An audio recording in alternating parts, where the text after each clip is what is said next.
Kunena zoona, nyimbo zili ndi mphamvu yayikulu yosintha miyoyo yathu. Pamene takhumudwa, pamene tafowoka, ngakhalenso pamene tili mchisoni, timamvera nyimbo. Koma kodi mumadziwa mbiri komanso ayimbi a nyimbo zomwe mumazikonda? Ndimayimba gitara ndikadalika mwanabe ndithu timabanjo. Dziwani zambiri za izi komanso kumvera nyimbo pompano pa VNV Media TV mu programu ya Behind the Beats.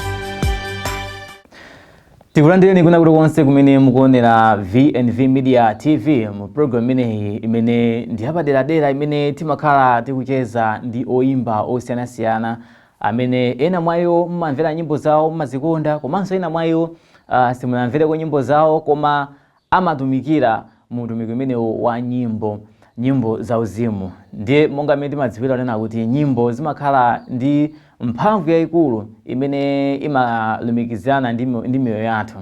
Pamene takhumudwa timamvera nyimbo zimene zili zotonthoza, kunena kuti zitonthoze kumavuto osiyanasiyana amene atikhumudwitsa, kapena ayi tili mchimwemwe timakhalanso tikumvera nyimbo zogwirizana ndi nyengo imene tili nayo, kapenanso munjira zosiyanasiyana tata ya okondedwa tinzisoni zimakhalanso zikuti yankhula kuti tonthoza pamene tikulira. Ndiye nyimbo zosiyanasiyana zimenezi ndi mphamvu zosiyanasiyana zimene zimabweretsa miyoyo yathu. Amene amayimba nyimbo zimenezi, amene amatipatsira nyimbo zimenezi, kodi mbiri yawo ndi otani? Kapena nyimbo zimenezi, mbiri ya nyimbo zimenezi ndi otani?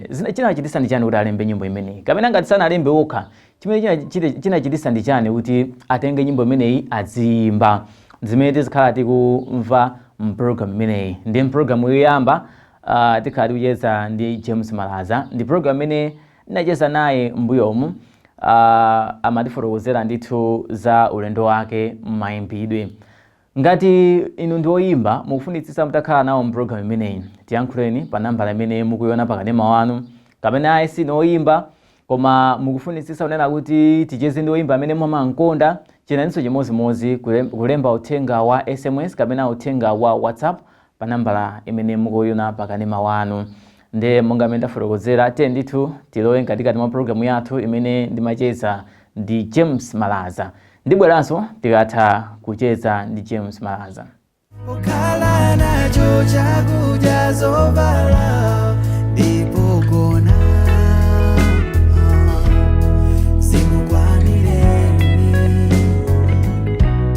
sikwanire ukhala nacho chakudya zovala ndipogona sikwanire.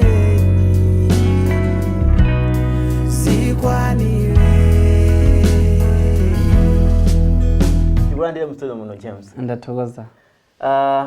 Choyambirira kunkhani imene ya mayimbidwe, sitizoona kuti unayamba motani? Okay, nkhani ya mayimbidwe ndinayamba pakanthawi.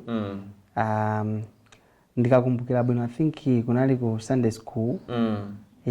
Kumene kokoti makhala ndi timakwaya, amatika muti magulu kuti tizimba chani, so ndinayambira kuimba kumene koko.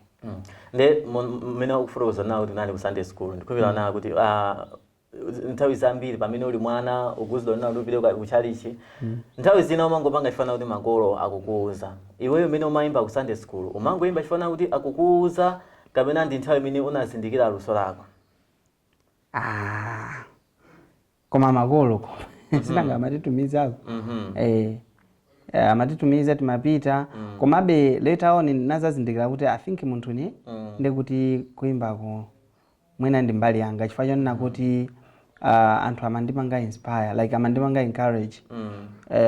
Kakwaya kathu kwa nthawi imeneyo kamatha kumayenda so kumapita m'machechi mwina, ndi okay, nthawi zina ndikapaza kuti ndajomba chifukwa cha zochitika zina, amandiuza kuti nyimbo ijatu inavuta yakuti ija. Kusonyeza zoti ndiye kuti ineyo ndinali ndi kuthekera ndiye kuti kochita zinthu zina pa nyimboyo.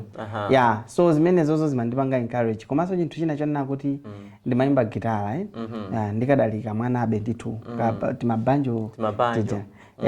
So anthu amandiuza kuti umayimba bwino komanso chifukwa zoti so my dad was a guitarist as well.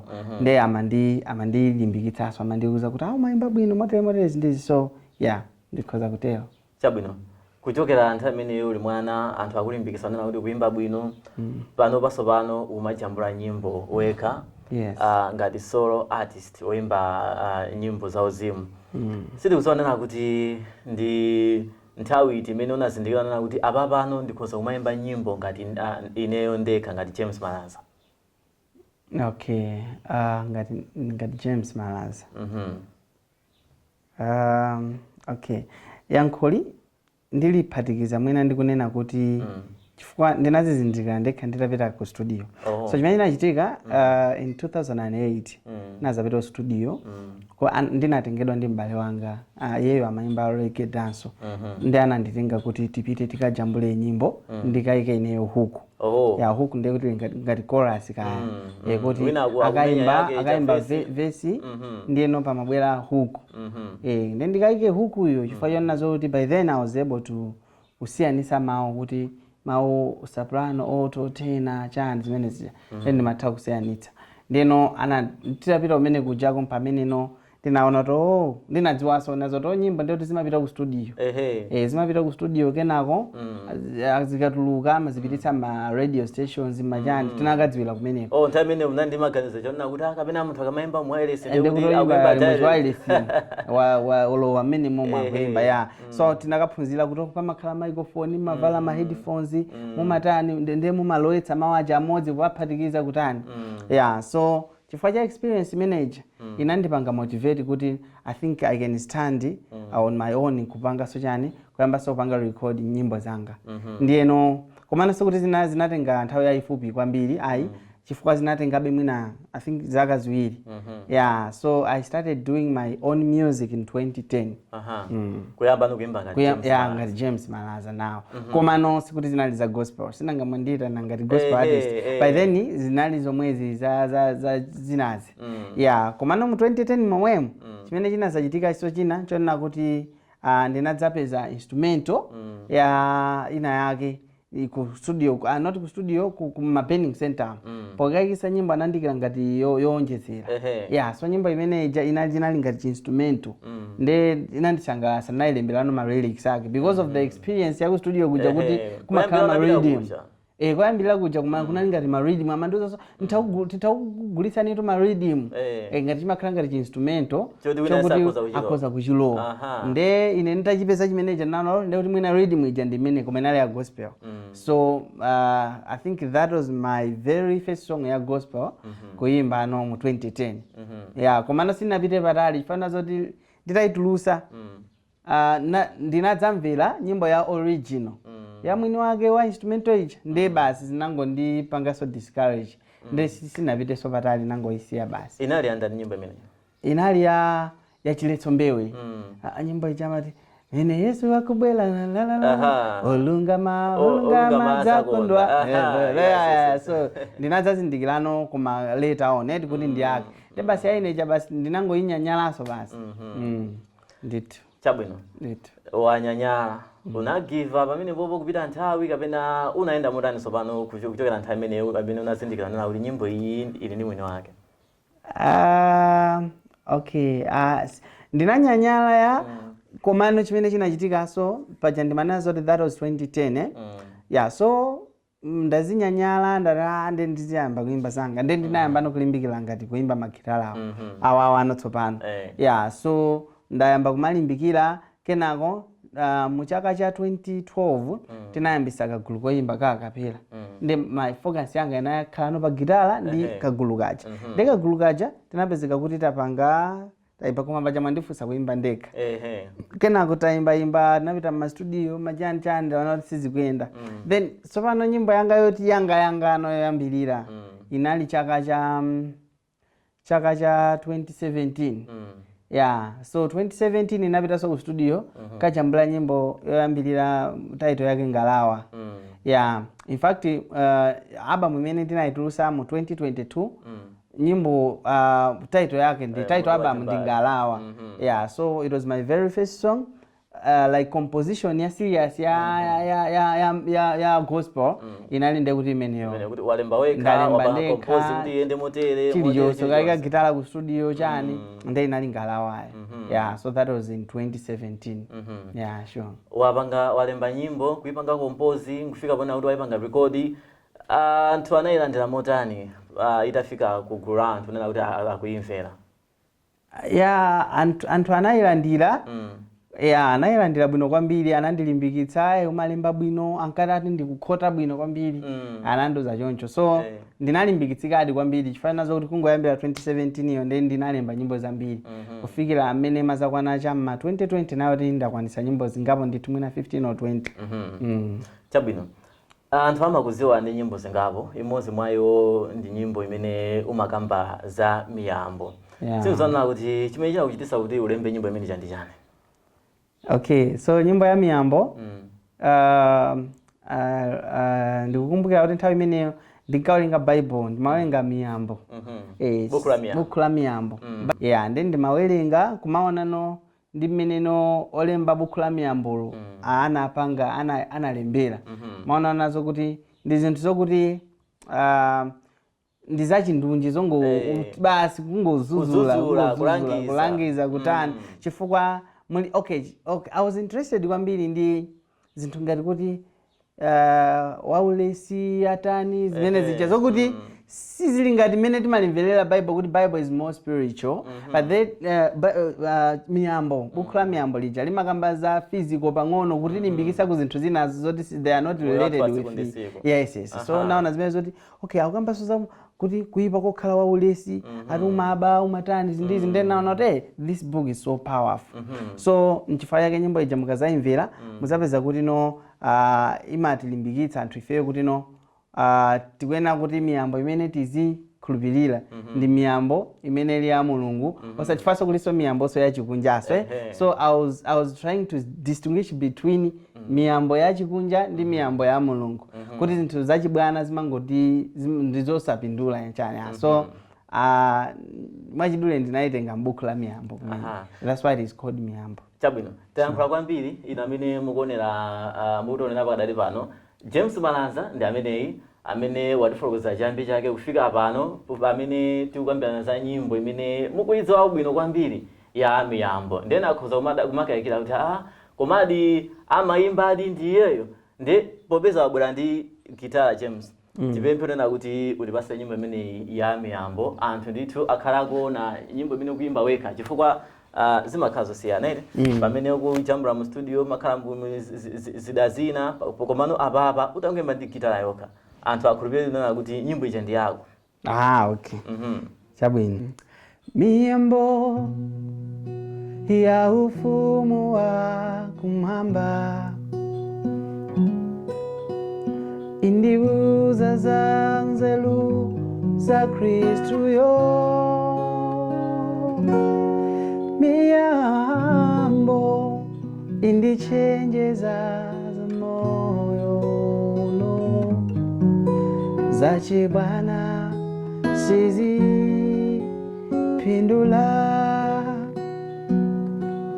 mau a Mulungu ndiye potawila patu nthawi zonse adzakhala mtima mwathu nzelu yake idzakhala panjira yanga kuti ndisunge mayendedwe olungama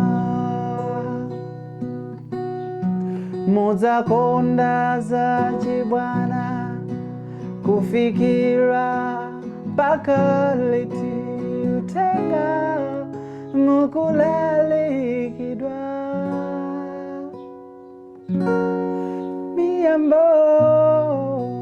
indichenjeza za moyo no za chibwana sizi pindula.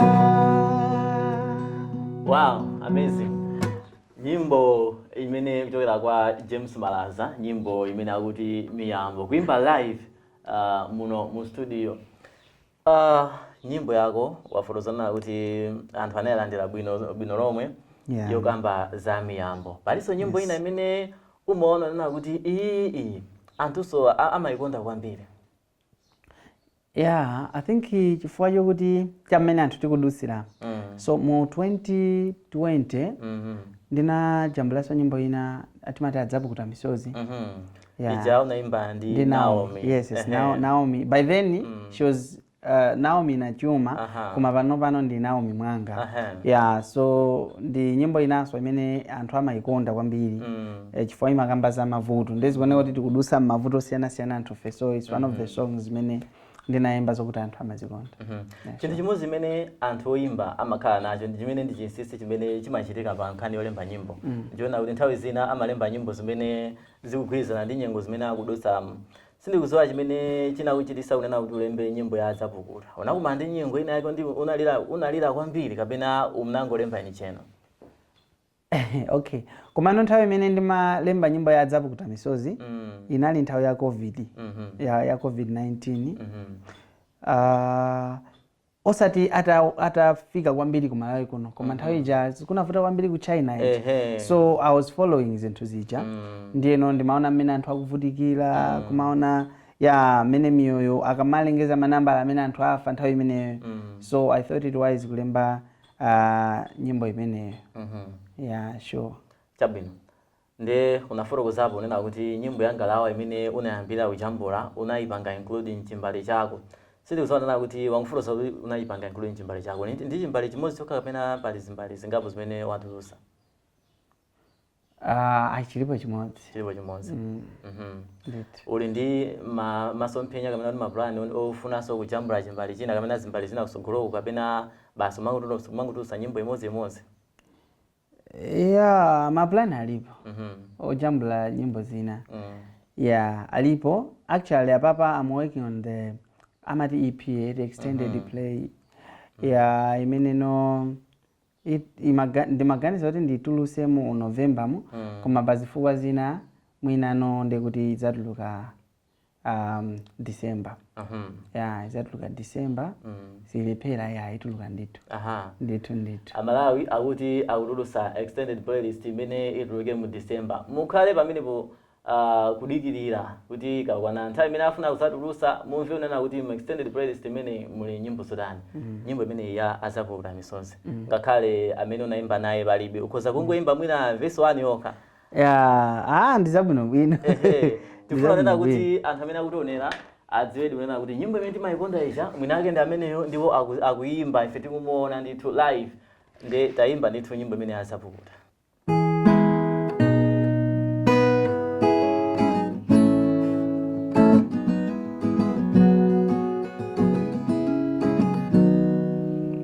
Mbuye kodi dziko ili lidzakhala mpaka kale, tidzalira kufikira liti, ndimaunzunza patichinga, kuwala tidzakuona liti, adzapukuta misozi, adzabwezeretsa chimwemwe, adzapukuta misozi, adzabwezeretsa chimwemwe. Ayi, zamveka ndithu. Yachita kumveka ndithu mmene unayimbira ndithu ndi Naomi. Inonso amene mukutionera ndikukhulupirira nawo kuti tamva mmene wayimbira. Zimakhala bwino tikamamva kuti mu studio imamveka munjira ina komanso akutiyimbira live munjira ina zimaonesa unena kuti munthu ili ndi mwina kwa nyimboyo. Chabwino pamene tikuyandikira mapetopeto akucheza kwathu. Chinthu china nchiona kuti pambali pa nyimbo zimene watchula zimene anthu amakudziwa nazo. Ndimamvetsera pa nyimbo zimene watchula sunachitepo nyimbo imodzi imenenso sindiyimva ndithu pa nyimbo zako, nyimbo ya Msandisiye Ndekha. Nyimbo imene ichayo imaoneka kuti unayimba bwino, nene kuti unayimba bwino. Koma mwina anthu ambiri saichulachula. Mwina tiyambi unena kuti suna ipange promote kwambiri chachitisa ndi chani unawo nyimbo imene isamveke kusiyana ndi zinazo. Okay, nyimbo ya Musandisiye Mbuye, na Musandisiye Ndekha.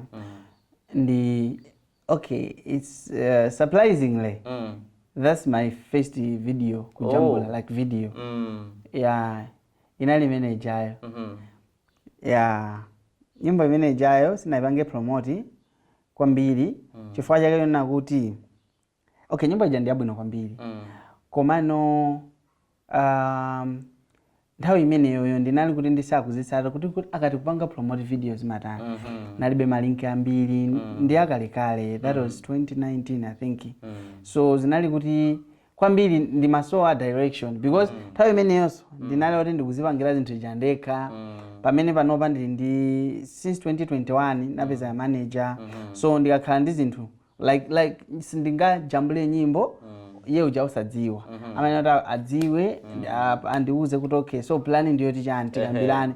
Pamene nthawi imene ija ndimangozipangira kuti I just had that passion yokuti ndizijambula ndizimba nyimbo ndizitani koma no direction eneni ndi panalibe. So that's why nyimbo imene ija ndisamaidziwa chifukwa chokuti sinaipushe komanso panopa bese ndingaipushe ndiyachikalekale nali mwana so chani ndizi concept so nangopita kuchile kuna wake.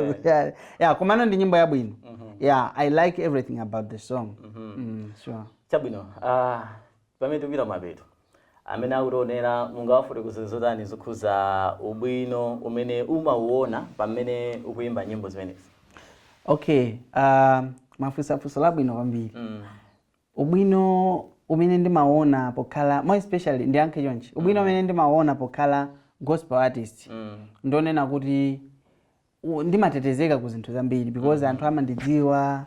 So pamakhala zinthu zina zake zokuti ndi munthu makhala kuti you are tempted to do something chimene chili contrary to the gospel precepts. Naona zoti ndikupeweka ku zinthu zija chifukwa cha dzina lichi.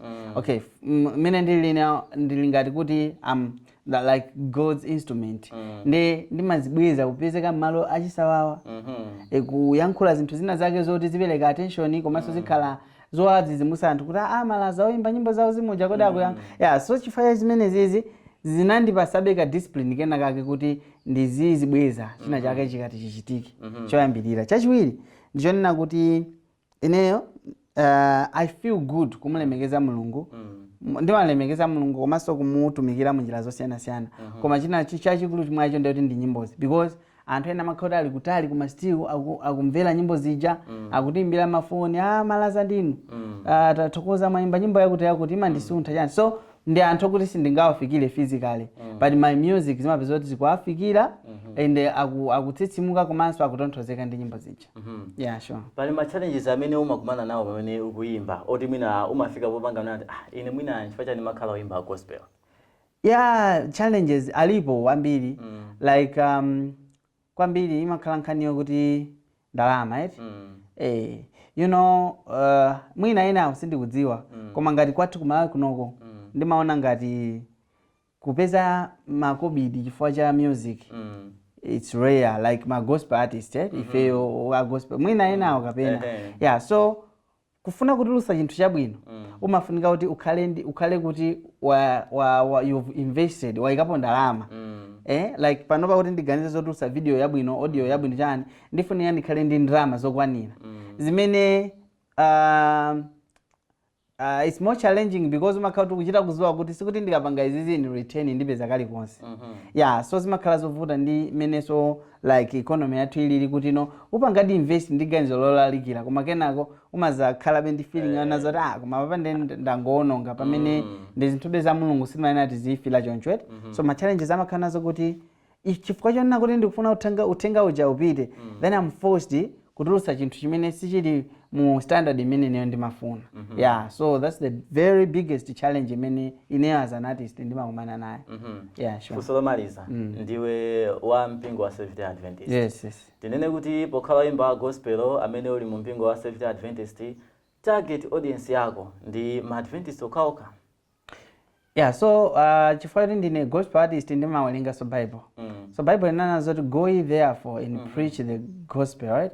To the kindred. Like kuti kwa mitundu yonse. Wina audience. So my target is not maybe anthu a Seventh Day. My target is anthu onse kaya maybe ndiye na onse osatiswa CCB okha koma amene kayasapita church aliyense amene no angaulandire uthengawo. Yeah, so my target is limitless. Yeah, sure. Chabwino. Mmene mutu ndimene ndachezera ndi James Malaza amene ndi mlendo wathu oyambirira mu program imene ndimafotokozana kuti tizikhala kupasirani oyimba osiyanasiyana, oyimba paokha komanso oyimba m'magulu osiyanasiyana amene mmadziwa bwino komanso ndi amene mwina simunamvere ku nyimbo zawo koma akutumikira mutumiki umene wofalitsa uthenga wabwino kudzera mu nyimbo. Ndi James Malaza watifotokozera chiyambi chake komanso nyimbo zosiyanasiyana zimene wakhala kuimba ndi nyimbo zina zimene wakonza unena kuti atipatsire. Ndiye tamva zosiyanasiyana kuyambira kucha ndimafotokozana kuti mprogram ineyi tizikhala tikupasirani nyimbo zokhazo zimene zayimbidwa live muno mu studio, sizinayikidwe ma effects ena aliwonse, sizinapitisidwe mu studio kazichunachuna kuzikonza kuti zimveke mwapamwamba, zayimbidwa ndithu live. Ndikukhulupirira kuti mwakondwa nazo nyimbo zimenezi. Ngati muli oyimba amene mmayimba mugulu kapena mmayimba painu nokha mufunitsitsa kunena kuti ticheze nanonso program imeneyi, ndimafotokoza kuyamba kuchonena kuti mukhoza kutenga nawo mbali kutumiza SMS kapena kutumiza uthenga wa pa WhatsApp pa namba imene mukuiona pakanema wanu. Kapena ayi sino oyimba koma muli ndi gulu limene mmalikonda kwambiri mukufunitsitsa kunena kuti tipezeke program imeneyi, kapena isi gulu kapena ndi oyimba nyimbo payekha amene yeso mfunitsitsa kunena kuti apezeke program imeneyi, ndithu chitani chimodzimodzi kutitumizira uthenga. Ife tipanga chothekera ndithu nena kuti oyimba amene timuyitane kapena gulu limene tiliyitane ticheze nawo mu programu imeneyi. Ine ndi Kenan Savala ndakondwa nena kuti nali limodzi mu program imeneyi. Tiyeni ndithu tikhale limodzi pamene tikhale tikupasirani ma program osiyanasiyana pano pakanema wa VNV.